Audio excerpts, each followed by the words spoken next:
Queridos irmãos e queridas irmãs em Cristo e também amigos que nos acompanham, sejam todos muito bem-vindos a mais uma transmissão do Instituto Vida para Todos. Dessa vez nós chegamos à mensagem de número 36, que é transmitida no dia 19 de dezembro de 2021. O título é A Realidade do Reino ou as Tradições.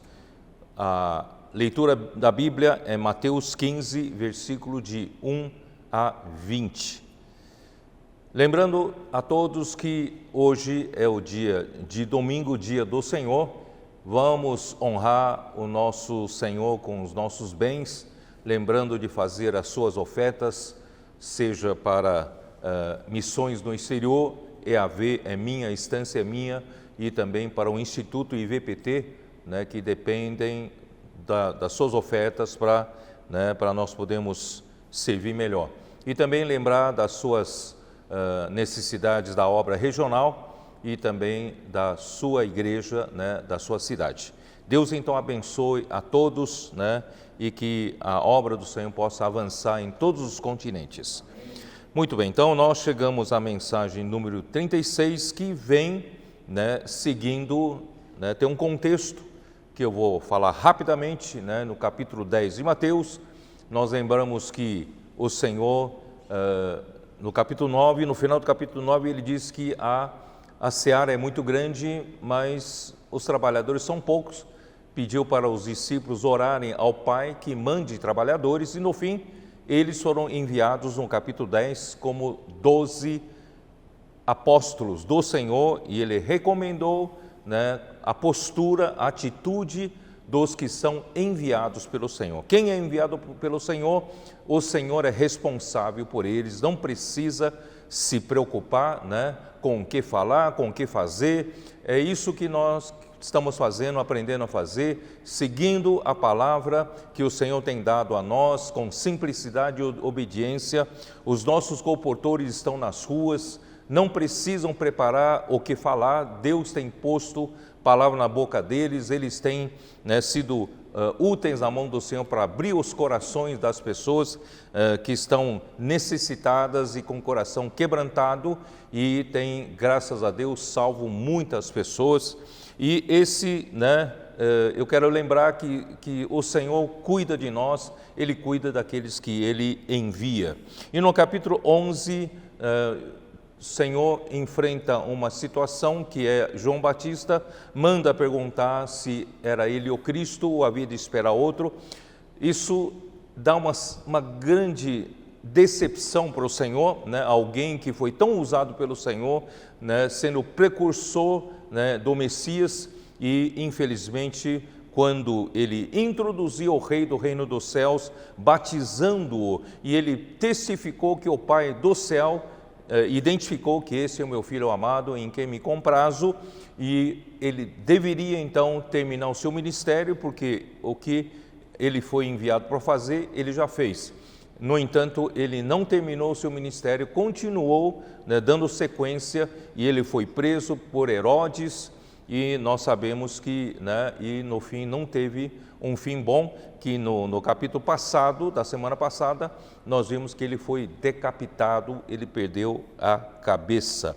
Então, infelizmente, não só Jesus aqui na terra, para estabelecer o reino dos céus, ele teve a oposição dos líderes da religião judaica, e chegou no seu ápice no capítulo 12, no versículo 14, ele diz assim: retirando-se, porém, os fariseus conspiravam contra ele sobre como lhe tirariam a vida. Quer dizer, não só não concordavam com o que Jesus pregava, eles já estavam conspirando para matar Jesus. E não só isso, ainda no final do capítulo 12, eles começaram a blasfemar seriamente contra o Espírito Santo, dizendo que ele, Jesus, expulsava os demônios pelo Belzebu, o maioral dos demônios. Isso foi uma ofensa máxima contra o Espírito Santo. E chegando no capítulo 13, então Jesus mostra que a obra de Deus não é como o homem imagina, né? Fazer grandes obras, grandes templos suntuosos, né? Ricos para demonstrar o poder da igreja. Isso tudo não é obra de Deus. A obra de Deus é simplesmente semear a semente do reino. É o que nós estamos fazendo. Todas as ferramentas que Deus tem nos dado nesses anos todos, queridos irmãos, até o nosso auditório na Estância Árvore da Vida, aparentemente é uma engenharia de respeito, mas nós não nos gabamos, não nos fiamos em cima das construções, mas todas as ferramentas que o Senhor nos dá, mesmo que sejam grandes, são para divulgar a palavra de Deus, porque o nosso desejo ou a nossa intenção, né, o nosso objetivo não é fazer obras suntuosas para mostrar o poder da religião humana, mas nós estamos aqui na terra, queridos irmãos, é para semear a semente do reino. E a palavra do reino é aquela semente que tem que entrar nos corações das pessoas. Então, Mateus 13, Jesus deixa muito claro, né, se os religiosos dos judeus queriam, né, mostrar a grandeza da obra da religião judaica, né, Jesus mostra que a obra de Deus é uma pequena sementinha e que nós devemos semear. Jesus veio para semear. E também mostrar para João Batista também não é formar uma nova religião, porque Deus veio aqui na terra, Jesus veio aqui na terra, não para ganhar fama, nem para ser glorificado, ele veio aqui na terra para semear a semente da vida, porque essa semente irá produzir o reino aqui na terra. Então, hoje, a igreja é a mesma coisa, a nossa missão não é fazer obras grandiosas, humanamente falando, a nossa missão hoje é semear a semente da vida, a semente do reino.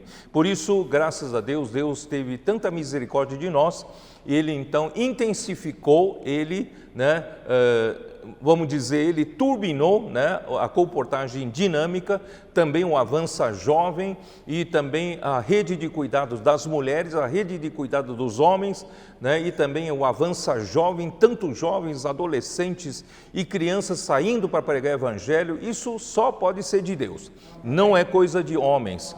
E também, né, nós hoje temos a rede, nós temos a comportagem por hora, por oportunidade, e hoje toda a igreja está saindo para pregar evangelho. Isso é algo inédito, estamos produzindo muitos contatos para a igreja cuidar, e isso está, né, fazendo a igreja crescer e se multiplicar, mesmo em número, de uma maneira que nunca antes nós havíamos visto.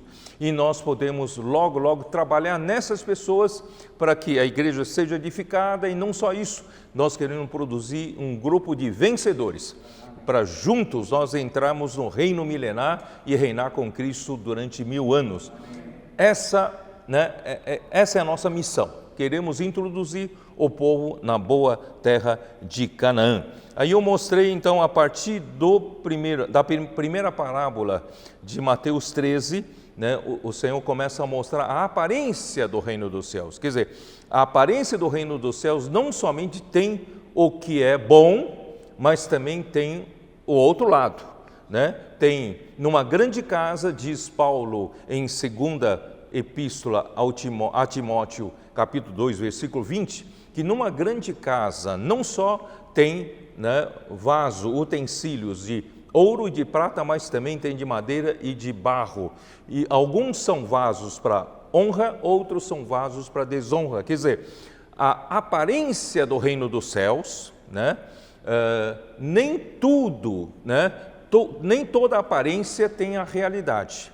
Então, nós gostaríamos muito que a igreja tivesse a realidade do reino dos céus e não só a aparência. Mas, infelizmente, né, a partir do século II, a igreja se degradou e hoje o Senhor está restaurando e nós estamos vivendo, né, na consolidação da igreja em Filadélfia.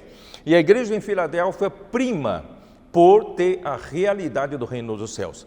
Nós devemos ter a realidade daquilo que pregamos, devemos ter a realidade daquilo que nós falamos. Nas ruas, nós temos que viver, né? Então, graças a Deus, Deus está procurando esses, mas infelizmente há aparência do reino dos céus hoje.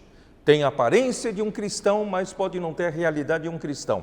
Tem a aparência de uma igreja, pode não ter a realidade de uma igreja, né? Tem a aparência de uma obra cristã, pode não estar produzindo a obra de Deus. Então, nós, né, a partir da segunda parábola de Mateus 13, Jesus então nos alerta. Tomar cuidado, nem tudo que aparece, parece ser, tem a realidade do reino dos céus. E então os líderes das igrejas precisam estar atentos para aquilo que é trigo, aquilo que realmente produz, né, a obra de Deus, e cuidado com o joio, ou cuidado com aquilo que aparentemente é boa, são boas pregações, boas palavras, mas não produzem, né, o reino de Deus, não produzem a vontade de Deus. Então assim, né, nós passamos então para capítulo 14, e no capítulo 14 nós vimos a morte de João Batista, né, e como eu disse, né, ele perdeu a cabeça, quando ele perdeu a função, porque ele insistiu dar continuidade ao seu ministério, e como ele não tinha mais objetivo de servir, não tinha mais a meta, não tinha mais a missão certa, ele passou a ser conselheiro dos reis, como do rei Herodes, e fez o conselho quanto à moralidade, né? E no fim ele foi morto pelo próprio conselho moral que ele deu para Herodes. E também ali em 14 foi feita a primeira multiplicação dos pães. Isso mostra, queridos irmãos, que quando nós pregamos o Evangelho, Jesus não só supre a palavra espiritual, mas ele também cuida do lado material, né? Ele alimenta a multidão, mas sempre através de nós, através da igreja, através dos discípulos. Nós temos que ter algo para dar. Por isso, irmão, nós não podemos simplesmente entregar tudo para Deus, dizer, não, Deus é que faz tudo. Não, Deus faz tudo, mas ele precisa da sarça, né? O fogo precisa da sarça. Se Deus quer ir para a rua pregar evangelho para as pessoas, se a igreja não for para a rua, né, se a sarça não for para a rua, o fogo não vai para a rua. Por isso, Deus precisa da nossa cooperação, né? Então, a partir daí, mostra que ele alimenta a multidão, mostra que nosso rei, ele é Deus, porque só Deus pode fazer esse tipo de milagre. Como pode 5 pães e 2 peixes alimentar 5.000 homens, e ainda não contando crianças e mulheres? É impossível. Então Jesus, né, mostra que ele é Deus, ele tem a divindade, e ele também mostra, né, ele andou sobre o mar e fez Pedro andar sobre o mar pela fé, né? Então são coisas que o homem não faz, são sobrenaturais, provando que Jesus é Deus, Jesus é rei, tá? E agora então nós chegamos no capítulo 15, que é objeto da nossa mensagem 36. Então vou ler o primeiro versículo aqui para vocês, para a gente então começar. Então vieram de Jerusalém a Jesus alguns fariseus e escribas e perguntaram: por que transgridem os teus discípulos a tradição dos anciãos, pois não lavam as mãos quando comem? É interessante que esses fariseus, que vinham como uma patrulha, né, religiosa atrás de Jesus, fazendo oposição, e até conspiravam matar Jesus, Jesus então os rejeitou. E eles, não contentes com isso, ainda vieram do centro religioso deles, que era Jerusalém, para mais uma vez fazer oposição a Jesus. Quer dizer, já era uma coisa do passado, Jesus então já tinha rejeitado a eles, ele tinha partido, não é isso, para outro lado da Galileia, mas agora, né, aqui diz, os vieram de Jerusalém, muito interessante, aqui fala, vieram de Jerusalém, alguns fariseus e escribas, e perguntaram a Jesus, quer dizer, vieram fazer, né, inquisição, vieram inquirir a Jesus, né?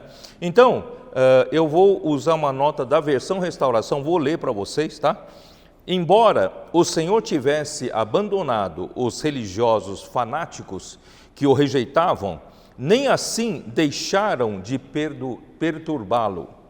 Saíram de seu centro religioso, Jerusalém, e vieram até ele para criticá-lo. No entanto, a perturbação deles proporcionou-lhe outra oportunidade para revelar a verdade sobre a verdadeira limpeza, né? É o que está escrito no versículo 10. E tendo convocado a multidão, lhe disse, ouvi e entendei, não é o que entra pela boca o que contamina o homem, mas o que sai da boca, isto sim contamina o homem. Versículo 15 também diz assim, então disse-lhe Pedro, explica-nos a parábola. Jesus, porém, disse, também vós não entendeis ainda? Não compreendeis que tudo o que entra pela boca desce para o ventre e depois é lançado em lugar escuso? Mas o que sai da boca vem do coração, e isso que contamina o homem, porque do coração procedem maus desígnios, homicídios, adultérios, prostituição, furtos, falso testemunho, blasfêmias. São estas coisas que contaminam o homem, mas o comer sem lavar as mãos não o contamina, tá? Então essa é uma nota de versão Restauração. Eu vou ler uma nota de King James atualizado, que diz assim, os escribas e fariseus chegaram de Jerusalém para reforçar o grupo dos inimigos de Deus, que já estava se estruturando, como no caso dos fariseus com os herodianos. Está em Marcos 3,6, vamos dar uma olhada, Marcos 3,6. Retirando-se os fariseus, conspiravam logo com os herodianos contra ele, em como lhe tiraria a vida. Então, para tentar tirar a vida de Jesus, os fariseus, eles se aliaram aos herodianos. Então, já estavam se estruturando para, né, conseguir praticar essa conspiração, matar Jesus. E também está em Mateus 12, versículo 14, dá uma olhada, 12, 14, que diz assim, retirando-se, porém, os fariseus conspiravam contra ele sobre como lhe tirariam a vida. Quer dizer, já estavam bolando um plano, já estavam se estruturando uma oposição, tá? Só para vocês entenderem. Ainda estou dentro da nota de King James atualizada. Mais tarde, até os saduceus, tradicionalmente rivais dos fariseus, se juntaram aos perseguidores do Senhor. Isso está em Mateus 16,6, dá uma olhada. 16,6. E Jesus lhes disse, vede e acautelai-vos do fermento dos fariseus e dos saduceus. Então, aqui começa a estruturar uma oposição, segundo King James atualizada, que é formada de fariseus, dos herodianos e também dos saduceus, tá? E os discípulos de Jesus eram acusados de transgredir a tradição dos anciãos, né? E de não lavarem as mãos antes de comer, versículo 2, eu li para vocês, versículo 2, né? Então vamos ver que é essa tradição, né? De onde veio essa tradição dos anciãos e onde se posiciona. Então eu vou ler mais uma nota de King James atualizada, tá bom? Que diz assim, a tradição dos anciãos era a interpretação oral e escrita da lei de Moisés. Então entendam bem, são os rabinos que de tempos em tempos, vão seguindo e vão interpretando a lei de Moisés, e eles vão juntando essas interpretações e formam a tradição. Vocês estão entendendo, né? Então, essa é a tradição. Mas com muitas outras doutrinas e preceitos que foram sendo adicionados com o tempo. É inevitável que, se você pegar essas interpretações, né, de diversos rabinos e você compilar, né, num livro, e você inevitavelmente acabam sendo adicionados muitas doutrinas, muitos ensinamentos que não são propriamente das Escrituras, tá? Só que para eles tinha a autoridade quase igual da própria lei de Moisés, tá? Então, aí que está o problema, entre os fariseus. Para os fariseus isso tem quase que a mesma autoridade que a Bíblia. Isso está em Mateus 5, dá uma olhada, Mateus 5, 43.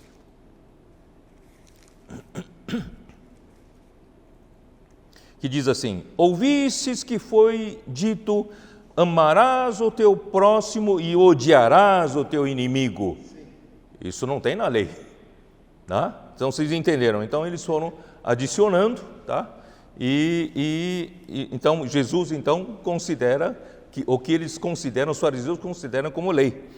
Todas essas orientações deram origem mais tarde, no ano 200 depois de Cristo, ano Domini, a Mishnah.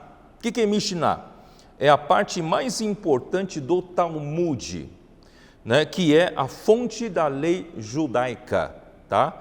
O que é a Torá? A Torá escrita é a lei de Moisés, é o Pentateuco, Torá escrita. Só que ao longo dos séculos, ao longo dos anos, vêm as interpretações e também vêm, né, as jurisprudências, na hora de aplicar a lei, né, em determinadas situações que a lei não consegue especificar, então eles, né, os líderes judaicos aplicam a lei e fazem daquilo jurisprudências. E essas jurisprudências vão se juntando como o Talmud, tá? E essa é a fonte da lei judaica. O legalismo, ainda estou dentro da nota, tá? O legalismo e o volume de pequenos preceitos haviam crescido tanto que a simples tradição, por motivos higiênicos, de se lavar as mãos antes das refeições, tornou-se um ritual de purificação para afastar a mínima possibilidade de um judeu ter sido contaminado pela poeira vinda de algum pagão. Veja só, não é somente uma coisa higiênica, mas uma coisa que eles temem de se contaminar dos pagãos, que eram considerados como porcos e cães, né? Isso está em Mateus 10, dá uma olhada, Mateus 10, 14. Mateus 10, 14. Se alguém não vos receber, nem ouvir as vossas palavras, ao saíres daquela casa ou daquela cidade, sacudi o pó dos vossos pés. Então, isso na verdade é para não se contaminar, né? A preocupação de lavar as mãos, né, nos nossos dias, é para não, né, para a gente não se contaminar com bactérias, com sujeiras, né? Mas para eles tem um motivo religioso, que é não se contaminar com a poeira vinda, né, dos pagãos, dos gentios, tá? Então vocês veem que até esses preceitos, na verdade, são puramente higiênicos, certo? E se tornou um preceito religioso, né, de purificação, de ritual de purificação. Bom, os discípulos de Jesus não seguiam a tradição, sabe por quê? Porque eles seguiam de maneira orgânica o próprio rei, do reino dos céus. Hoje, a igreja segue o Espírito, que nunca conflita com a Bíblia, é ou não é? Quando nós seguimos o Espírito, nunca conflita com a Bíblia. Pelo contrário, né, o Espírito realiza a vontade de Deus. É o que nós temos provado, né, nesse tempo todo que nós estamos vivendo a vida da igreja. Então, aí Jesus, versículo 3, ele, porém, lhes respondeu: por que transgredis vós também o mandamento de Deus por causa da vossa tradição? Né? Por quê? Porque Deus ordenou: honra a teu pai e a tua mãe. Quem maldisser a seu pai e a sua mãe, seja punido de morte. Mas vós dizeis: se alguém disser a seu pai ou a sua mãe, é oferta ao Senhor aquilo que poderias aproveitar de mim, esse jamais honrará a seu pai, a sua mãe. E assim invalidastes a palavra de Deus por causa da vossa tradição. Hipócritas, bem profetizou Isaías a vosso respeito, dizendo... Bom, vou deixar isso para depois. Então, irmãos, aqui mostra que o problema dos fariseus, né, era seguir as Escrituras exteriormente, sem, na letra, tá? Isso está em Romanos 2, dá uma olhada. Romanos 2. Senhor Jesus. Amém. O Senhor nos alerte, né, com isso. A igreja nunca pode cair nisso, né? Ó Senhor Jesus. Romanos 2. Nós temos que ter realidade, né? Nós temos que seguir o Espírito de uma maneira viva, né? Nunca cair numa religião morta, né? Capítulo 2, versículo 27. E se aquele que é incircunciso por natureza cumpre a lei, certamente ele te julgará a ti, que não obstante a letra e a circuncisão és transgressor da lei. Porque não é judeu quem o é apenas exteriormente, nem é circuncisão o que é somente na carne. Porque judeu é aquele que o é interiormente, e a circuncisão a que é do coração no espírito, não segundo a letra, cujo louvor não procede de homens, mas de Deus. Então nós não seguimos preceitos de letras. Infelizmente, né, mesmo entre os cristãos, às vezes tem seguido, né, a Bíblia na letra, e dessa forma nós desviamos com a intenção original de Deus. Aí resulta numa religião sem vida e sem a presença de Deus. Os judeus examinavam as Escrituras, e vocês sabem onde está, em João capítulo 5, versículo 39 e 40, dá uma olhada, João 5, 39, né? Examinais as Escrituras, porque julgais ter nelas a vida eterna, e são elas mesmas que testificam de mim. Contudo, não quereis vir a mim para terdes vida. Quer dizer, Jesus era a pessoa que a Bíblia testifica. Agora, os judeus foram tanto na letra que não perceberam que o próprio Messias, próprio Jesus, né, que as Escrituras testificam, né, estava diante deles. Eles não vão para Jesus, rejeitavam Jesus, conspiravam matar Jesus e não querem ir até Jesus para ter vida. Irmãos, infelizmente, hoje pode ocorrer o mesmo com a igreja. Nós, às vezes, o Senhor está nos oferecendo vida através do Espírito e nós queremos seguir a letra, seguimos, né, os preceitos mortos. Então, né, os judeus examinavam as Escrituras para obter a vida eterna, porém não querem ir até ao rei para ter vida. E 2 Coríntios 3, 6, dá uma olhada. 2 Coríntios 3, 6.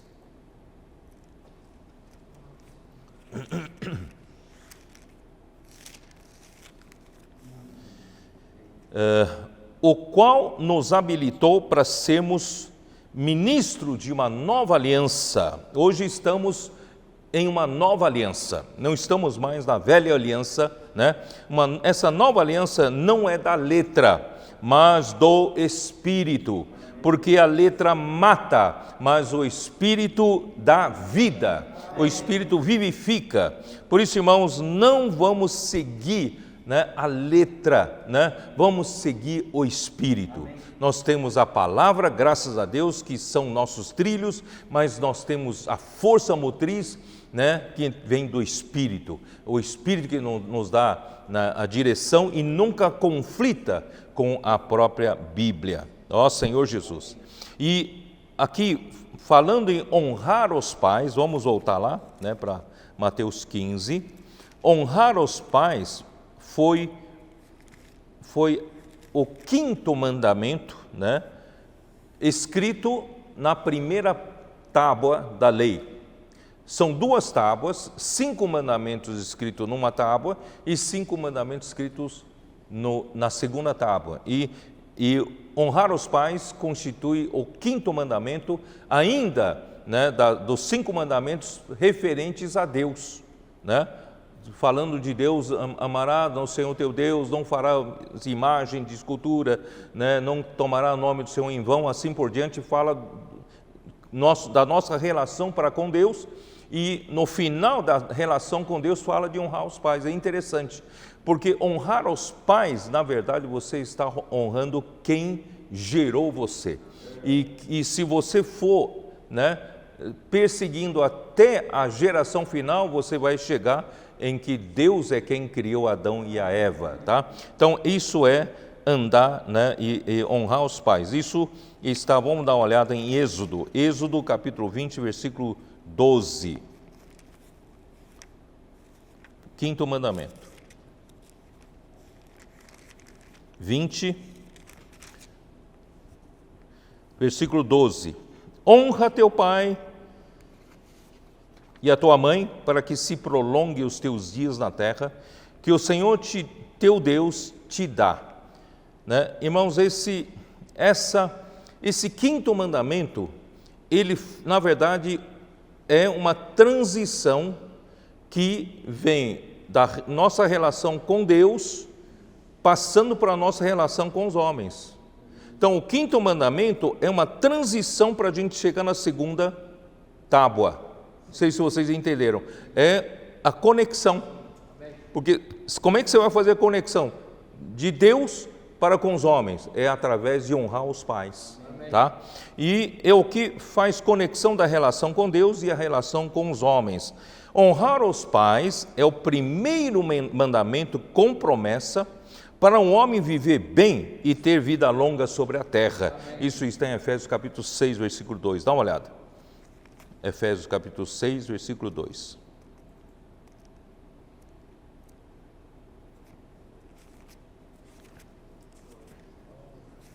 Honra teu pai e a tua mãe, que é o primeiro mandamento com promessa, para que te vá bem e sejas de longa vida sobre a terra. Irmãos, não tem nenhuma argumentação contra alguém não honrar seus pais. Nós devemos, isso é mandamento de Deus, nós devemos honrar os nossos pais. Alguns falam, meu pai nunca não me tratou bem, não me criou bem, até me abandonou, tal. Mas não importa, você precisa aprender a ser simples, né? O Senhor falou, você obedece, tá? Honre teu pai, honre a tua mãe, você nunca vai se arrepender. Nunca vai se arrepender porque a bênção vem para você, né? Então, não só a bênção de longevidade, de longa vida, mas tudo vai bem para você na sua vida. Portanto, eu nunca vi alguém que realmente honra os pais, né, terem prejuízo aqui na terra, ser prejudicado de alguma forma. Por isso, isso independe de como são seus pais, se trataram bem você, não. Você precisa honrar os seus pais. Esse é o mandamento de Deus e nós vamos ver que isso tem bênção. Isso vai prosperar a sua vida. Mas eu queria explicar algumas coisas, né? Isso não quer dizer que você vai fazer tudo o que eles mandam, você concorde com eles em tudo. Por exemplo, se eles não concordarem, o que eles falam, o que eles mandam você fazer, não concordar com a palavra, não concordar com Deus, certo? Você não precisa concordar, você não precisa honrar os pais não significa você fazer tudo o que eles mandam. Se o que eles mandam for, né, contrário à direção de Deus, contrário à palavra de Deus, você não precisa concordar, não precisa fazer. No entanto, nunca por causa disso ter qualquer atitude de rebeldia. Isso é algo do coração. Vocês entenderam o que eu quero dizer? Vocês podem, por exemplo, se seu pai fala para você não crer em Jesus, certo? Você continua honrando a eles, mas você não pode obedecer nessa ordem, não crer em Jesus, certo? É isso que eu quero dizer para você. Então vocês não têm uma atitude de rebeldia, mas você vai dizer para o pai, dizer, eu sim, infelizmente não posso concordar com você nisso, mas você continua sendo meu pai, continua respeitando você, honrando você como meu pai, mas eu não posso concordar, não posso seguir essa direção que você me deu. Vocês entenderam? Então, uma coisa é não ter atitude de rebeldia, não se rebelar, né? Mas você não precisa concordar com aquilo que for contrário à orientação de Deus, contrário à palavra de Deus, tá? Mas nunca faltar com respeito e honra, independente de como eles são e como eles se comportam, tá? Bom, eu quero fazer uma pequena aplicação também na igreja, tá? Vamos supor que eu vou melhor dar o meu testemunho, embora eu já tenha dado, mas eu acho que nessa hora isso pode ajudar vocês, né? Muito tempo atrás, quando, né, ainda começo dos anos 70, nós começamos a reunir um grupo de adolescentes lá em São Paulo, a buscar o Senhor. Nós começamos a ouvir, a invocar o Senhor, liberar o Espírito. A gente queria que ali derramasse o Senhor uma chuva de bênçãos, que a gente pudesse, né, o Senhor pudesse fazer um milagre ali entre nós, né, o Espírito pudesse descer ali sobre nós, derramar bênção, né, invocar o Senhor poder multiplicar. E o Senhor nos honrou. Ali, de repente, muitos jovens começaram a vir, não sabemos de onde, né, e encheu aquele antigo local 1, né, de São Paulo. E numa dessas viagens eu fui, né, o irmão Dom que passou, depois que contatou os irmãos, o jovem de Ribeirão Preto, o irmão Dom que começou a levar os irmãos para treinamento nos Estados Unidos, e numa dessas viagens eu fui junto, e na volta, aqueles jovens que eu cuidava lá em São Paulo, me disseram que um dos presbíteros da igreja, né, na minha ausência, passou a falar mal de mim, dizendo, né, que eu tinha ambição, que eu queria, né, eu queria pôr a igreja no meu bolso, etc, etc. E eles disseram para mim, nós te conhecemos, você que nos serve, né, e nós conhecemos que você não é assim, então o que você nos diz? É como se fosse você, se você disser para a gente não concordar com o presbítero, nós vamos mostrar para ele que não concordamos com ele. Eu falei, não, a igreja é igreja, eu sou apenas um indivíduo, vocês têm que obedecer à igreja, o presbítero representa a autoridade da igreja. Então, naquela noite, eu já contei isso, eu acho que eu vou contar de novo para ajudar vocês. Aquela noite eu fui diante do Senhor, e o Senhor me disse, você tem 3 alternativas. A primeira alternativa é rebelar-se. Eu nunca vi alguém que se rebelou ainda por motivos justos prosperar no Senhor, nunca. Então, nunca tome esse caminho de rebelião, tá? Em segundo lugar, muitos entram nesse caminho. Então, a partir de amanhã, né, você diz, tá bom, já que você acha que eu tenho ambição, eu vou mostrar que eu não tenho ambição, eu vou a partir daí, vou ser passivo na igreja, vou sentar na última fila, não vou fazer mais nada na igreja, sabe? E muita gente cai nessa armadilha de Satanás, porque isso também não está sujeito a negar a vida da alma, tá? E o terceiro caminho é mais difícil. Qual é o terceiro caminho? O terceiro caminho é você continuar tudo do jeito que está. Você se sujeita àquele presbítero que falou mal de você, você se sujeita de coração, não argumenta com ele, você simplesmente honra ele, respeita ele. Isso é mais difícil. E eu fiz o terceiro caminho. Irmãos, o próprio Espírito trabalhou. O irmão percebeu que eu não tinha nenhuma rebeldia no coração. Irmãos, em alguns meses, todo mal entendido se foi e o Senhor passou a nos honrar. Irmãos, graças ao Senhor, eu quero aplicar isso, honrar os pais, na questão espiritual. Então, nunca use o caminho da rebelião. Nunca, ainda que a liderança não está fazendo de acordo com o que Deus quer fazer, não faça, nunca se rebele, não há caminho bom nisso. Em segundo lugar, também não diga, tá bom, daqui para frente, já que não adianta nada, eu não vou fazer mais nada. Eu vou mostrar que não concordo com isso, vou ficar lá na última fila, não faço mais nada. E muita gente faz isso, não cai nessa armadilha. E o terceiro caminho, irmãos, é continuar sendo submisso, continuar honrando a liderança, mas não precisa concordar em tudo, isso que eu estou dizendo para vocês, mas nunca ter rebeldia no coração. E o próprio Espírito vai abrir caminho. Pode crer, o Espírito vai abrir caminho, a igreja vai tomar rumo certo, tá? É o que aconteceu comigo, é minha experiência, tá? Então, irmãos, honre os seus pais, também espiritualmente.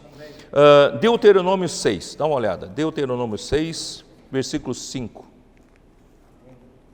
Senhor Jesus. Deuteronômio 6, versículo 5. Amarás, pois, o Senhor teu Deus de todo o teu coração, de toda a tua alma e de toda a tua força. Estas palavras que hoje te ordeno estarão no teu coração. Irmãos, observe que a palavra de Deus não tem que ser só na letra, tem que estar no coração, Tu as inculcarás a teus filhos, e delas falarás assentado em tua casa, e andando pelo caminho, e ao deitar-te e ao levantar-te. Irmãos, os pais representam o governo de Deus sobre o homem. Tá? Por isso que está na primeira tábua, é o 5º mandamento, é o último mandamento com relação a Deus. Então, os pais representam Deus para o filho. Mas o que o pai tem que fazer? Qual a responsabilidade dos pais? É inculcar a seus filhos, e inculcar o quê? Inculcar a palavra de Deus. E falar a palavra de Deus assentado em casa, tá? Não deixa os filhos todo o tempo no videogame, não deixa o filho todo, passando o dia todo nas mídias sociais, na televisão, Isso você precisa ter um tempo de você inculcar a palavra de Deus na sua casa aos seus filhos. E também, às vezes, andando pelo caminho, quando vocês tiverem a oportunidade de levar seus filhos no carro, estarem juntos, aproveitem esses momentos para inculcar a palavra. Seja na hora de deitar também, aprenda a falar com seus filhos, orar com seus filhos e ao levantar-se, tá? Então, em todos os momentos, nas oportunidades, nas pequenas oportunidades que você tem, eu sei que hoje a vida é muito corrida para todos, você quase não tem tempo com seu filho, mas o tempo que tiver, certo? Ao deitar-se, ao levantar-se, ao andar no carro juntos, não é isso? Ao sentar junto na sala, em casa, na cozinha, procure inculcar a palavra aos seus filhos. Aí seus filhos terão mais base da palavra de Deus para se defender nesse mundo hoje cheio de ideologias falsas, que o inimigo está tentando colocar na cabeça deles. E muito mais hoje, irmão, nós estamos levando nossos filhos para pregar evangelho, a irem para as ruas, não é isso? Posso orar por você? Nossos filhos desde 6 anos, 8 anos já estão fazendo isso, irmão. Isso é maravilhoso, Graças ao Senhor. Vamos lá. Porém, a natureza rebelde do homem o leva a querer se livrar da restrição dos pais. Então, muitos filhos, quando chegam a 18 anos, por exemplo, eu sei que em muitas famílias de líderes cristãos, filhos de pastores, que em casa tem uma restrição violenta, né, rigorosa, né, não pode fazer isso, não pode fazer aquilo, tá quando chega aos 18 anos, ele ganha liberdade, né, e ele cai em todo tipo de pecados, porque ele já, né, se libertou, criou asas e voou, né? Então, irmãos, não vamos cuidar dos nossos filhos, bem cuidado, não apenas com a força da lei, não apenas com a força de rigor ascético, não é isso? Mas inculcar no coração dos nossos filhos a palavra de Deus, tá? E senão a natureza rebelde do homem, quando puder sair da restrição dos pais, ele vai embora, tá? Então, Jesus então passa, eu vou ler aqui, ó, aqui tem uma nota, ó, isso aqui é uma nota King James atualizada, eu vou ler aqui. Jesus passa a citar os mandamentos, é o que nós lemos aqui, Êxodo 20, 12, e Deuteronômio 5, 16, se vocês quiserem podem ler, Êxodo 21, 17, Levítico 29, tá? Vocês podem ler depois. Então, Jesus passa a citar os mandamentos, mostrando como a tradição dos judeus e muitas interpretações e práticas religiosas estavam em desacordo com a própria lei e, portanto, se constituem em maior pecado contra Deus. Essa é uma nota de King James atualizada, não sou eu que estou falando, tá? Por exemplo, se alguém desejava livrar-se da responsabilidade judaica de cuidar dos pais idosos, era só fazer uma declaração falsa de que havia doado seus bens ao templo. Em hebraico, isso é korban, que quer dizer oferta. Então, basta declarar dizendo, korban, quer dizer, eu consagrei os meus bens para o templo. Então, eu não tenho mais obrigação de cuidar dos meus pais com meus bens. Vocês entenderam? Essa é a maneira de escapar, né, da sua responsabilidade com os seus pais, tá? Assim, os bens dessas pessoas seriam registrados em nome do templo como uma oferta ao Senhor até a morte dos pais. Veja bem, aí tudo se dá um jeito. Os pais morrendo, quando então se negocia com o templo? Aí então você negocia com os escribas um valor a ser pago para reaver o seu patrimônio. Vocês entenderam ou não? Os judeus são judeus, né? Não é fácil não. Então assim, eles arrumaram um jeito de não precisar cuidar dos pais financeiramente, consagrando os bens para o templo. Então eu não tenho mais obrigação de cuidar dos meus pais, porque já consagrei no templo. Aí espero meus pais morrerem. Quando os pais morrerem, né, ele vai negociar com escribas, certo? Um valor, peraí, a casa que eu dei aqui vale 2 milhões, né? E vão negociar, eu te pago 100 mil reais tal, e você me devolve, tá? Então, irmãos, infelizmente o homem havia caído nessa situação lamentável. Por isso, irmãos, todo ser humano tem a obrigação de cuidar das necessidades dos pais, principalmente quando eles envelhecem. Vocês concordam comigo? Precisamos cuidar dos pais, Às vezes, irmãos, é triste a gente ver que quando os pais envelhecem, né, os filhos abandonam. Às vezes também não é só cuidar financeiramente, jogar num asilo. Não, eu não digo que não deva jogar no asilo, mas assim, precisa continuar cuidando, precisa continuar dando carinho, né, de todas as necessidades, suprindo todas as necessidades, tá bom? Porque eles criaram você, certo? Então a lei era muito severa. Quem amaldiçoar seu pai e a sua mãe será morto. Isso está em Êxodo 21, 17. E isto aqui fala amaldiçoar é difamar ou insultar, tá? Será morto, tá? Então aí vamos voltar lá para Mateus 15. Mateus 15.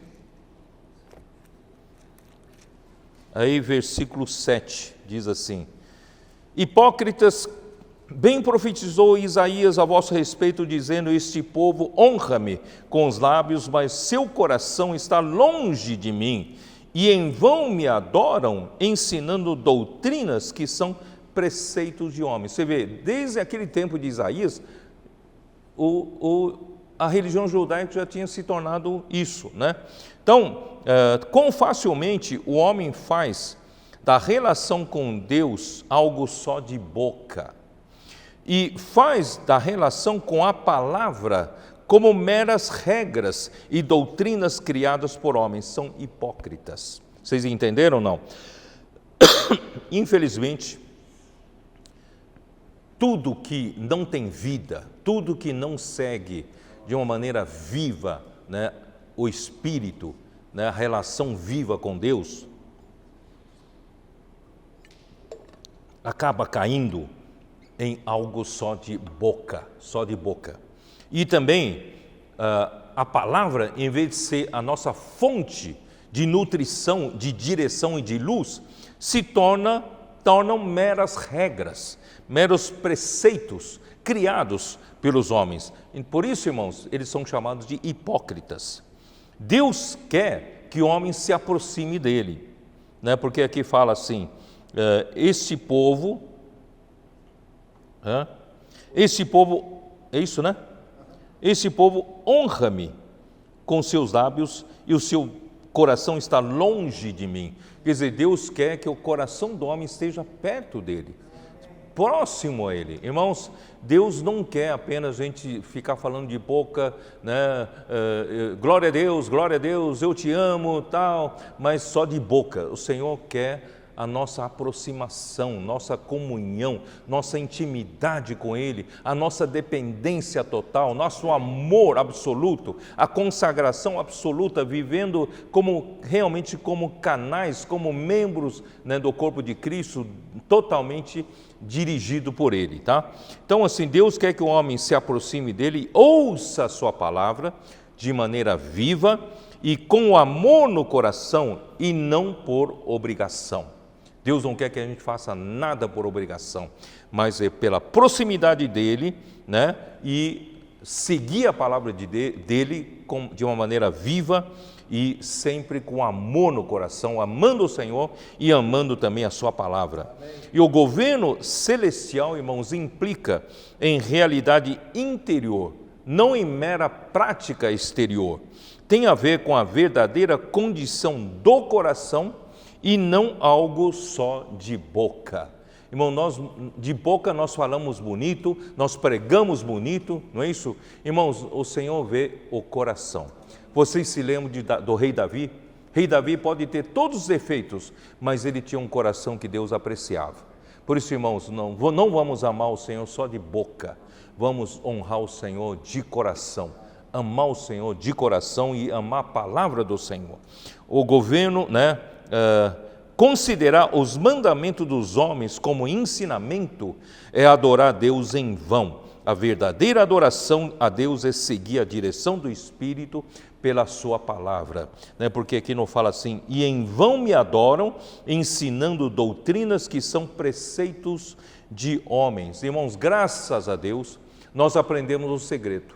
Deus tem nos dado a palavra profética. Amém. E nós simplesmente recebemos essa palavra como de Deus, que de fato é de Deus, que os tessalonicenses aprenderam, né? 1 Tessalonicenses capítulo 2, versículo 13, e a palavra que Deus falou a eles, que eles receberam, eles creram, essa palavra opera eficazmente, né?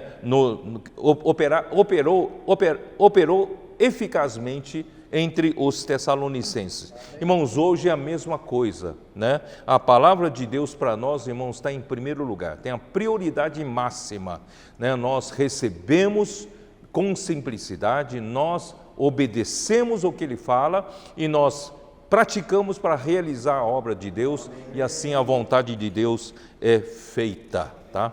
E nós então entramos na parte de o que contamina o homem, tá bom? Então, versículo 10. E tendo convocado a multidão, lhes disse: ouvi e entendei. Irmãos, Jesus ele não quis explicar aos fariseus e escribas que vieram de Jerusalém. Não sei se vocês perceberam. Ele falou com quem aqui? Ele chamou a multidão. Vocês perceberam? Ele não se preocupou em falar para os fariseus, né, que vieram de Jerusalém. Ele convocou a multidão e falou: ouvi e entendei. Ele faz questão que a multidão entenda. Irmãos, é isso que nós estamos fazendo. Nós estamos buscando nas ruas, certo? Pessoas que são a multidão. Jesus quer que essa multidão ouça a palavra e entenda, tá? Posso orar por você? Não. Tá bom. Então vamos seguir para outro. Posso orar por você?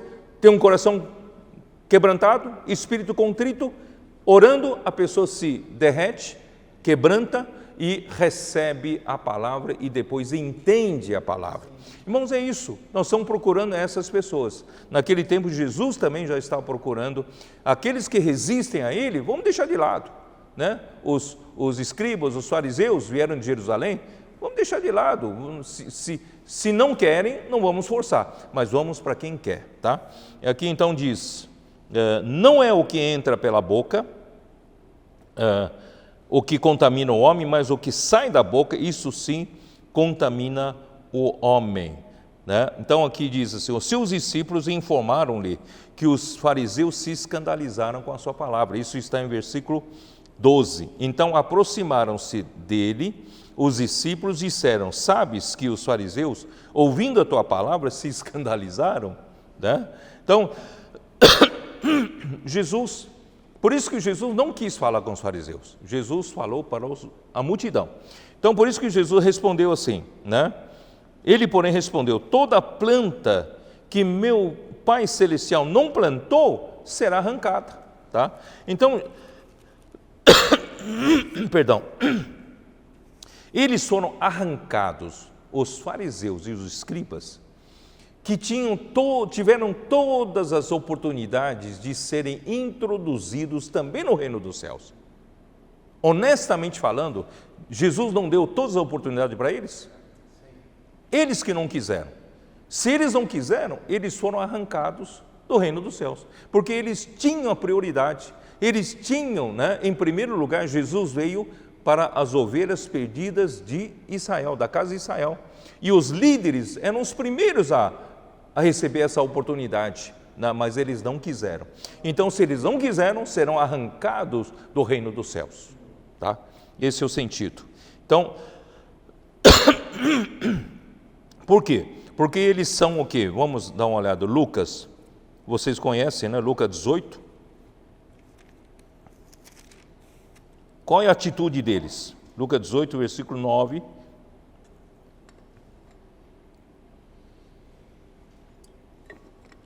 Propôs também esta parábola a alguns que confiavam em si mesmos por considerarem justos e desprezavam os outros. 2 homens subiram ao templo com o propósito de orar, um fariseu e outro publicano. O fariseu, posto em pé, orava de si para si mesmo desta forma: ó Deus, graças te dou, porque não sou como os demais homens, roubadores, injustos e adúlteros, nem ainda como este publicano. Jejuo 2 vezes por semana e dou o dízimo de tudo quanto ganho. Irmãos, esses serão arrancados do reino dos céus, porque bem-aventurados os pobres em espírito, porque deles é o reino dos céus. O reino dos céus não é de quem se considera justo, não é de quem, né, despreza os outros achando que ele é o melhor que os outros. Aquele que confia em si mesmo, não tem um espírito contrito, não tem um espírito arrependido, não tem um coração, né, quebrantado. Portanto, irmãos, eles pedem a graça. Né? Graças a Deus, irmãos, nós somos o quê? Nós somos esses pobres que eram coxos, cegos, né? Aleijados, mas graças ao Senhor, nós viemos com espírito contrito, humilde, com coração quebrantado. Nós não confiamos em nós mesmos, nunca nos consideramos justos aos nossos olhos. Irmãos, o reino dos céus é para esses, né? Então, por isso o Senhor, né, quer convocar esses que são contritos de espírito, tá? Então, com relação a, deixa-me ver aqui, Jesus, os fariseus que se achavam justos aos próprios olhos, gostam de ser chamados de mestres e também de guias pelos homens. Isso está em Mateus 23, dá uma olhada, Mateus 23, Mateus 23, versículo 7, que diz assim, porque ele está falando dos escribas e dos fariseus, né? Gostam, versículo 6, amam o primeiro lugar nos banquetes e as primeiras cadeiras nas sinagogas, gostam de saudações nas praças e os serem chamados mestres pelos homens. Então, os fariseus gostavam de dizer que eles eram mestres dos homens, eles é que ensinavam os homens, eles é que davam direção, eles eram guias, tá? Versículo 10, onde está? Versículo 7 e versículo 10, nem sereis chamados guias, porque um só é vosso guia, o Cristo. Então, os fariseus se faziam de mestres e também de guias, tá? Então vamos voltar lá para Mateus 15.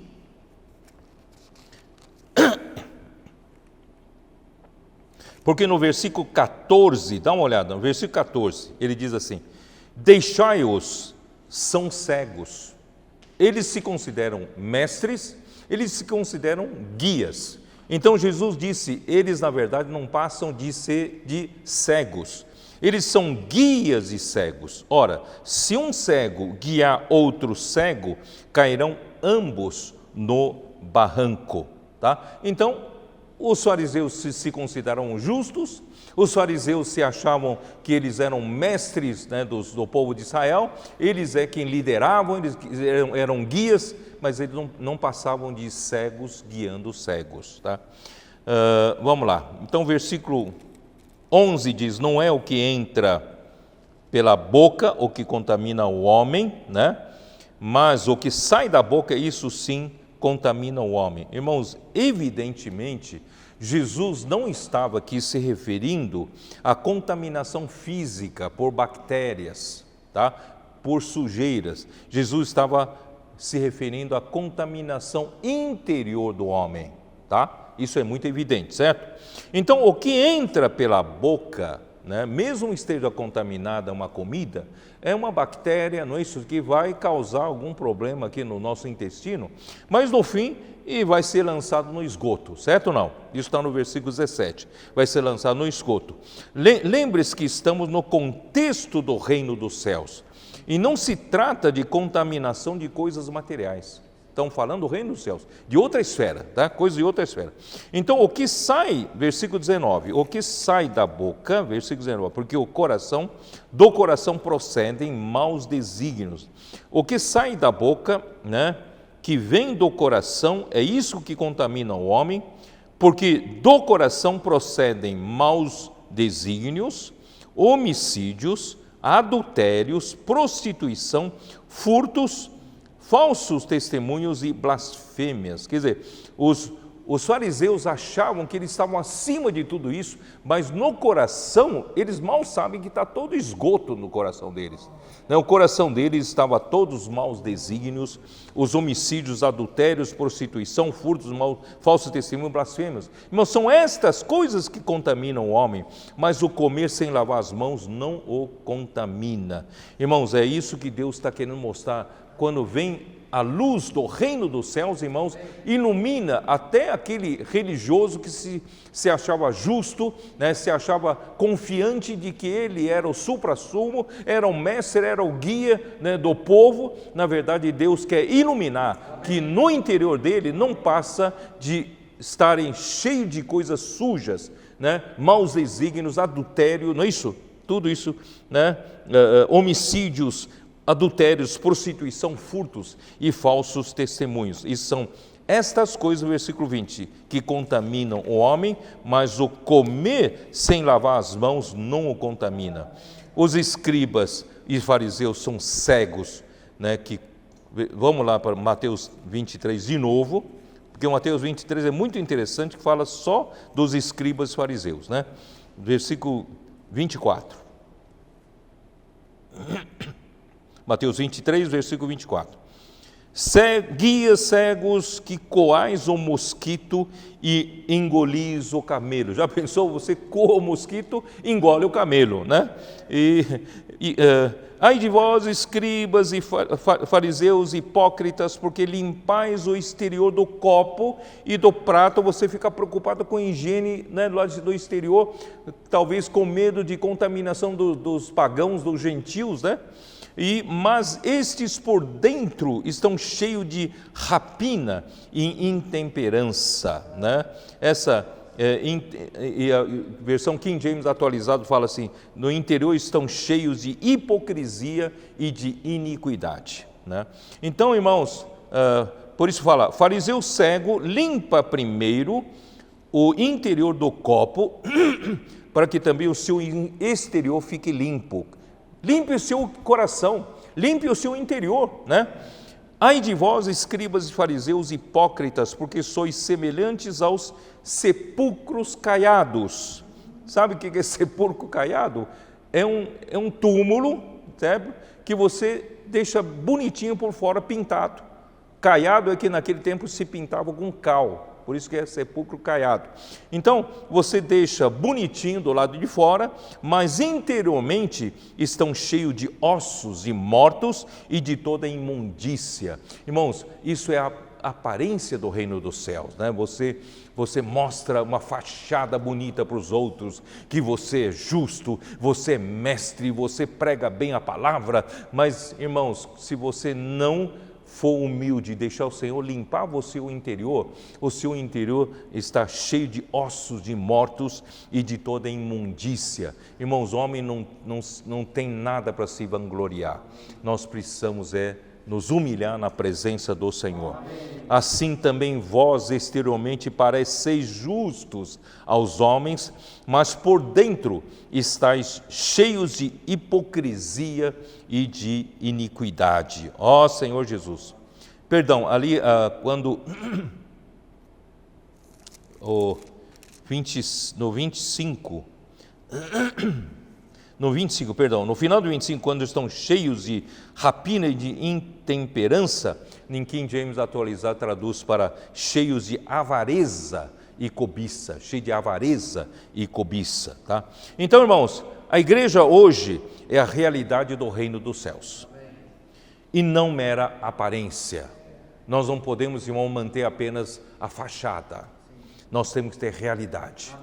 Por isso, bem-aventurados os pobres em espírito, porque deles serão o reino dos céus. O reino dos céus pertence aos que são pobres em espírito.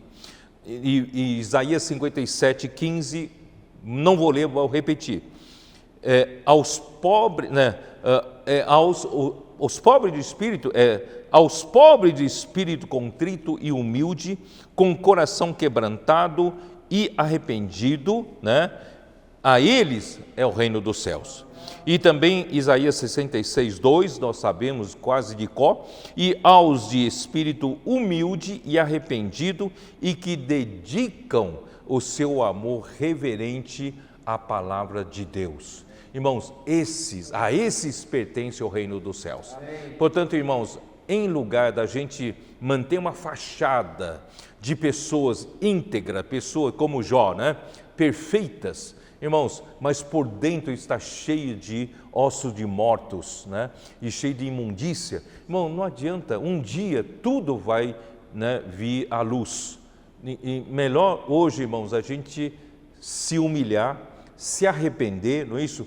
Ter um coração correto, humilde, chegar até o Senhor, para o Senhor nos justificar, para o Senhor nos dar vida, o Senhor poder nos dar toda a realidade do reino dos céus. E assim, irmãos, nós não estaremos enganando a nós mesmos e muito menos enganando aos outros, né? Para que a realidade do reino dos céus aconteça no nosso meio para trazer o reino de Deus um dia mais cedo. Tá? Então, queridos irmãos, nós estamos terminando o ano com esta mensagem. A próxima mensagem já será em janeiro. Tá? Então, Deus abençoe a todos. As 2 semanas que faltam, né, que não terá mensagem, queridos irmãos, nós temos muitas mensagens para ruminar, não é isso? Nós podemos, irmãos, ainda pegar várias mensagens, vamos ruminar, vamos entrar, né, bem nessa palavra, para que a gente realmente termine 2021 cheios da realidade do reino dos céus. Que Deus abençoe a todos. Amém.